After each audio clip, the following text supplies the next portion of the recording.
Good morning students. LBS Ganaura के YouTube channel में आपका हार्दिक स्वागत, अभिनंदन। विद्यार्थियों, पर्वत निर्माण और पर्वत निर्माण का सिद्धांत की बात चल रही है, तो आज हम बात करेंगे कि डेली का महाद्वीपीय फिसलन सिद्धांत है और होम्स का संवहन तरंग सिद्धांत, जोली का रेडियो सभ्यता सिद्धांत के बारे में। तो ये जो पहले स्टेप में बताया गया कि भूसन्नति जो है वो यहाँ पर एक निश्चित क्रम में है। ये ग्रेनाइट परत है, रबरदार बेसाल्ट है और ये ग्लासगी बेसाल्ट है। लेकिन सेकेंड स्टेप में जब महाद्वीपीय फिसलन सिद्धांत काम करता है तो यहाँ पर ये वलित पर्वतों का निर्माण होता है। देखिए आप किस तरीके से वलित पड़ता हो। यहाँ पर ये जो चट्टान का जो बेसाल्टी रूप है वो इस तरीके से अपवर्तित हो जाता है। बात करते हैं हम जो डेली द्वारा महाद्वीपीय फिसलन सिद्धांत दिया गया है।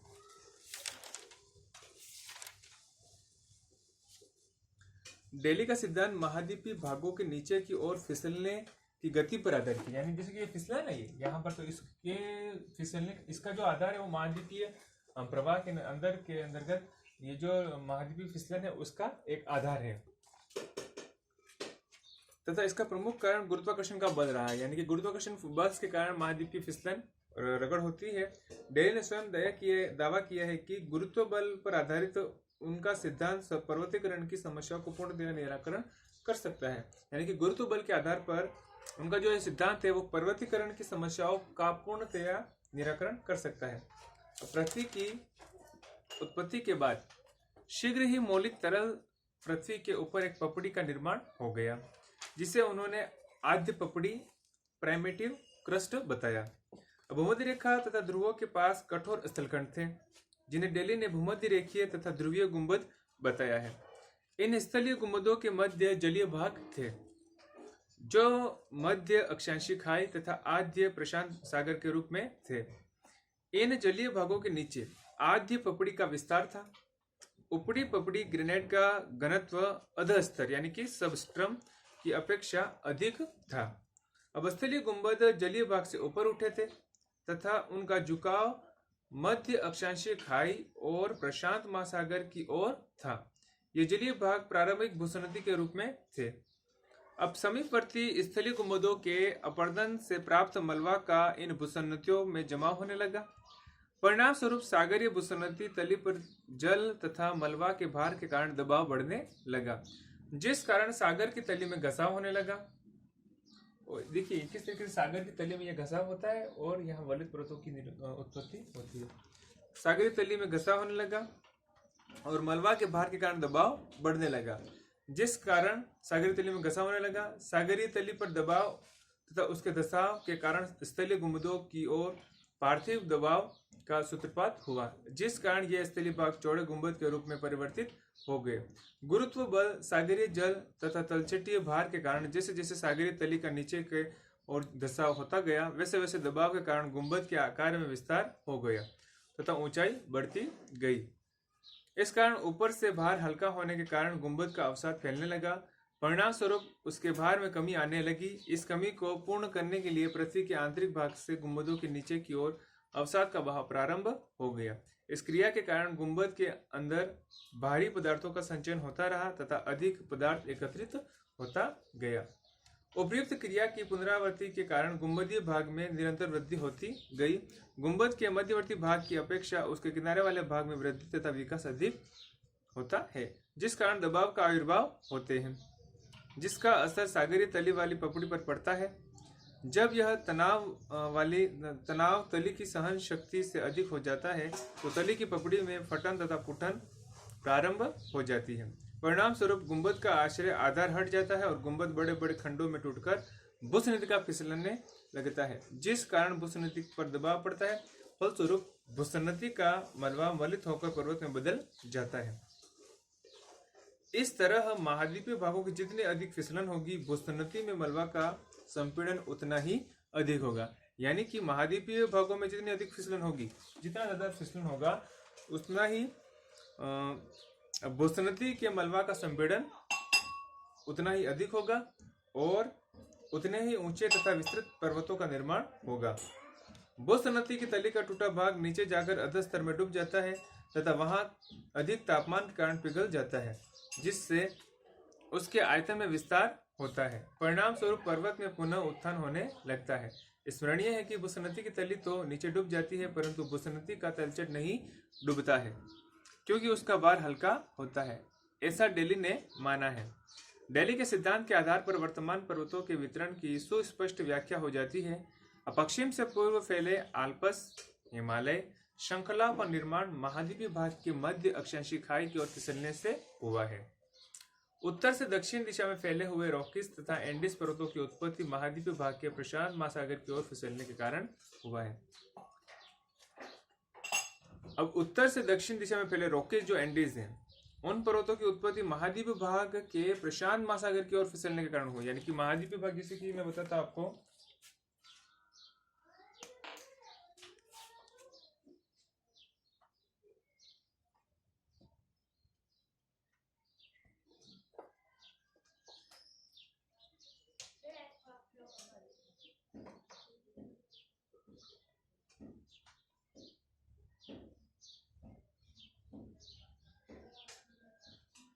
यहाँ पर है रॉकीज और यहाँ पर है एंडीज, यहाँ पर प्रशांत महासागर।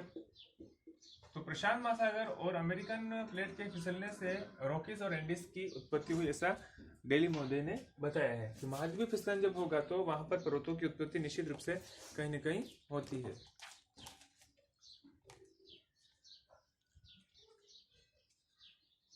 अब डेली की इस सिद्धांत की आलोचना हुई है। आलोचना में बताया गया है कि नंबर 1, डेली ने पृथ्वी की संरचना के विषय में गलत विवरण दिया है। यानी कि डेली महोदय का यह मानना था, उन्होंने अपनी पपड़ी का घनत्व अधस्तर से अधिक बताया है, जो गलत है। यानी कि पृथ्वी का जो घनत्व है, ऊपरी पपड़ी का घनत्व, वो अधस्तर से अधिक है, वो गलत बताया है।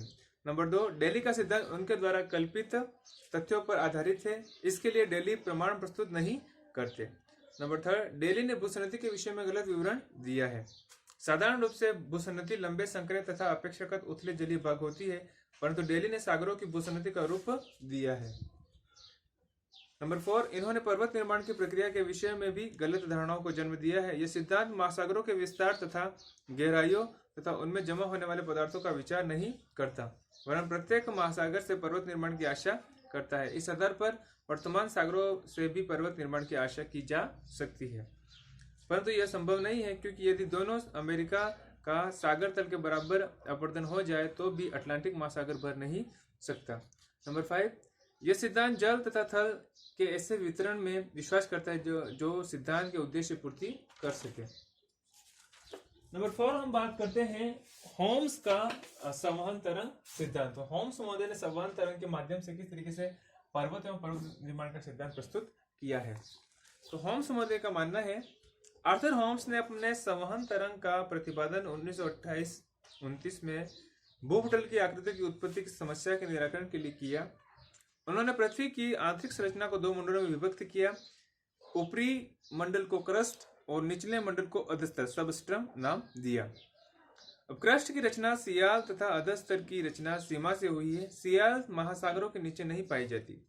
संवहनी तरंगों की उत्पत्ति चट्टानों की स्थित रेडियो सक्रिय पदार्थों पर आधारित होती है। यद्यपि पृथ्वी के ऊपरी भाग में रेडियो सक्रिय पदार्थ अधिक पाए जाते हैं, परंतु तापमान अधिक नहीं हो पाता, क्योंकि ऊपरी सतह में परिचालन तथा विकिरण द्वारा ऊष्मा का लगातार क्षय होता रहता है। इसके विपरीत अधस्तर में रेडियो सक्रिय पदार्थ कम होते हैं, परंतु उनमें उत्पन्न ताप का संचय होता रहता है, जिस कारण तापमान अधिक हो जाता है। परिणाम स्वरूप पृथ्वी के गर्भ में संवहन तरंगें उत्पन्न होकर ऊपर की तरफ चलने लगती है।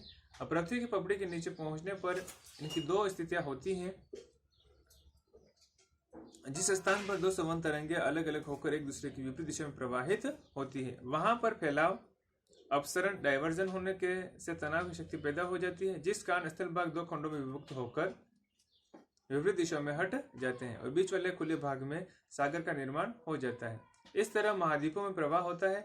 जिस स्थान पर 2 केंद्रों से ऊपर उठने वाली संवहनी तरंगे पृथ्वी की पपड़ी के नीचे पहुंचकर मुड़कर क्षैतिज दिशा में प्रवाहित होकर एक दूसरे से मिलती है, तो अभिसरण के कारण दबाव की शक्ति उत्पन्न होती है। परिणाम स्वरूप धरातल में अवतरण होने से भूसन्नति का निर्माण होता है। इस तरह संवहनी तरंगों को 2 वर्गों में रखा जा सकता है: उठते स्तंभ की तरंगे, गिरते स्तंभ की तरंगे। संवहन तरंगे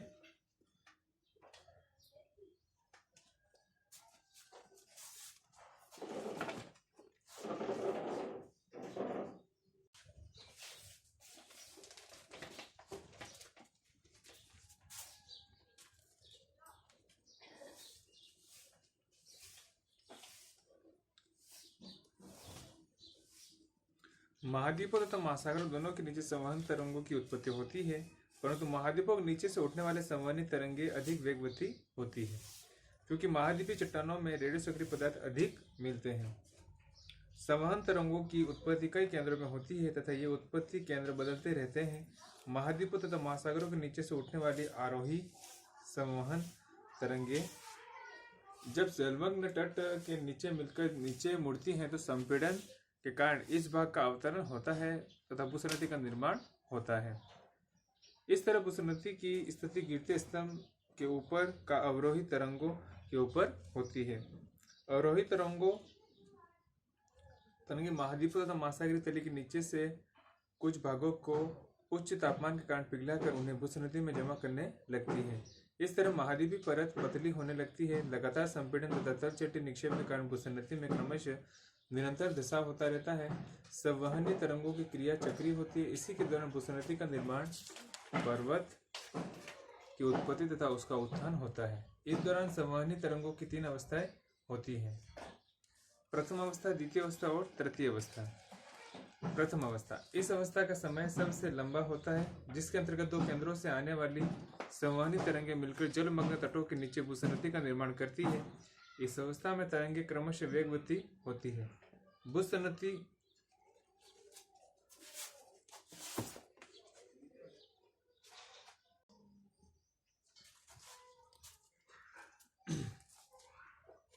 अब प्रथम अवस्था की बात करते तो इस अवस्था का सबसे लंबा होता है। उसके अंतर्गत 2 केंद्रों में आने वाली संवहनी तरंगे मिलकर जलमग्न तटों के नीचे भूसन्नति का निर्माण करती हैं।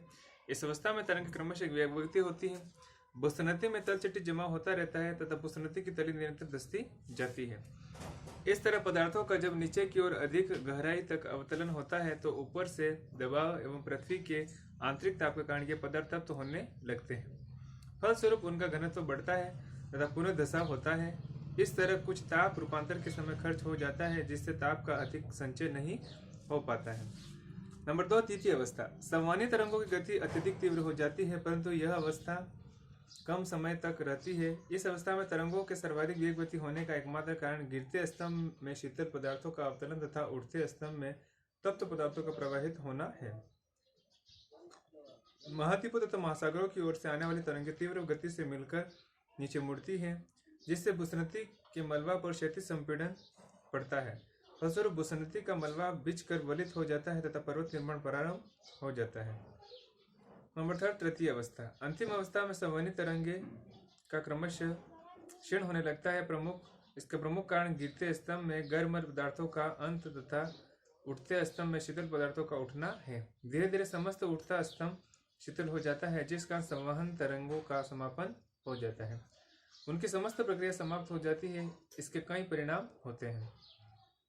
नंबर 1, निक्षेपण के समाप्त हो जाने से गिरते स्तंभ के ऊपर दबाव कम आ जाएगा, जिस कारण गिरते स्तंभ के पदार्थ धीरे धीरे ऊपर उठने लगते हैं और पर्वतों में उत्थान प्रारंभ हो जाता है।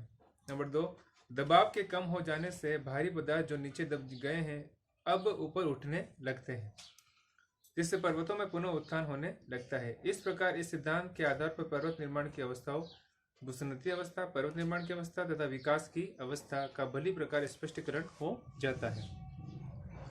ग्रिग्स महोदय ने यह प्रयोग द्वारा होम्स के संवहन तरंग सिद्धांत द्वारा पर्वत निर्माण की सत्यता को प्रमाणित किया है। अब इसकी भी आलोचना हुई है। आलोचना के आधार पर बताया जा सकता है कि जे स्टीयर्स ने सिद्धांत की आलोचना करते हुए बताया कि सिद्धांत दिलचस्प है, परंतु ऐसे कारकों पर आधारित है जिनके विषय में बहुत कम जानकारी प्राप्त है।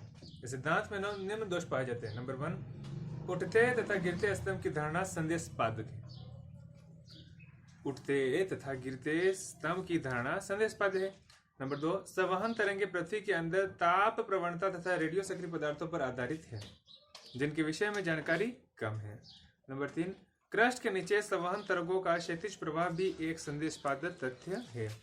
नंबर 4, रूपांतरण द्वारा भारी पदार्थ का नीचे की ओर धसाव एक भ्रामक समस्या है। नंबर 5, सिद्धांत के अनुसार संवहन तरंगों का आविर्भाव महाद्वीपों के नीचे कुछ सीमित केंद्रों पर ही होगा। यदि इन तरंगों की उत्पत्ति के लिए आवश्यक दशाएं प्राप्त हैं तो तरंगों का आविर्भाव प्रत्येक स्थान पर क्यों नहीं होता? यदि यह संभव है तो समस्त महाद्वीपीय कई टुकड़ों में विभक्त हो जाएंगे तथा समस्त ग्लोब पर केवल सागरीय क्षेत्र का ही साम्राज्य होगा। इस तरह यह सिद्धांत संवहन तरंगों के विषय में गलत विवरण उपस्थित करता है। नंबर 6, आरोही तरंगे क्रस्ट के नीचे मुड़कर क्षैतिज रूप में न चलकर ऊपर भी चल सकती हैं। ऐसी स्थिति में वेगवती तरंगे भूपटल को तोड़कर भयंकर विस्फोट से धरातल पर ज्वालामुखी क्रिया को जन्म देगी, न कि तनाव द्वारा सागर का निर्माण करेगी। अब नंबर 6 हम बात करेंगे नंबर 5 जोली का रेडियो सक्रियता सिद्धांत।